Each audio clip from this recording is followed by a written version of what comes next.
অনেকেই চায় যে আমার দোয়াটা কবুল হোক, সবাই চায় আমার দোয়া কবুল হোক। দোয়া কবুলের তো অনেক শর্ত আছে, তাই না? অনেকগুলো আমল আছে, শর্ত আছে, অনেক সময় আছে, এগুলো মোটামুটি আপনারা জানেন। তো একটা বিষয় আমি বলছি আজকে, একটা দোয়া আছে যে দোয়াটা, যে কথাগুলো দোয়ার শুরুতে বললে এই দোয়াগুলো কবুল হবে ইনশাল্লাহ, এই বিষয়ে আপনি নিশ্চিত থাকতে পারেন।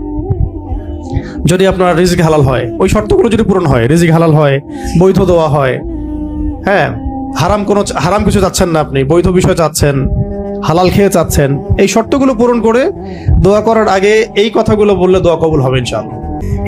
সেটা হচ্ছে আপনি আল্লাহ রাব্বুল আলামিনের এই একত্ববাদের ওসিলা দিয়ে দোয়া করবেন। আল্লাহ পাকের এই তাওহীদের ওসিলা দিয়ে, একত্ববাদের ওসিলা দিয়ে দোয়া করবেন। এইভাবে বলা, পরে শুনে আপনারা মুখস্থ করে নিয়েন। দোয়া করার আগে আল্লাহ পাকের প্রশংসা করা, আলহামদুলিল্লাহটাও আল্লাহ পাকের প্রশংসা, এবং রাসূল সাল্লাল্লাহু আলাইহি ওয়াসাল্লামের প্রতি দরুদ শরীফ পড়া একবার, অন্তত একবার, চাইলে আপনি অনেক পড়তে পারেন। এরপরে যে বিষয়টা আপনি চাচ্ছেন তার আগে বলা যে আল্লাহুম্মা ইন্নী আসআলুকা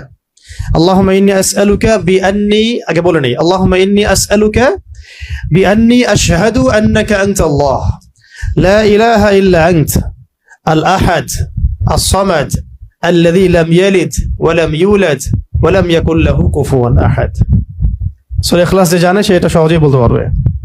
আল্লাহুম্মা ইন্নী আসআলুকা বিআন্নী আশহাদু আন্নাকা আনতাল্লাহ লা ইলাহা ইল্লা আনতাল আহাদ আস-সামাদ আল্লাযী লাম ইয়ালিদ ওয়া লাম ইউলাদ ওয়া লাম ইয়াকুল লাহু কুফুয়ান আহাদ।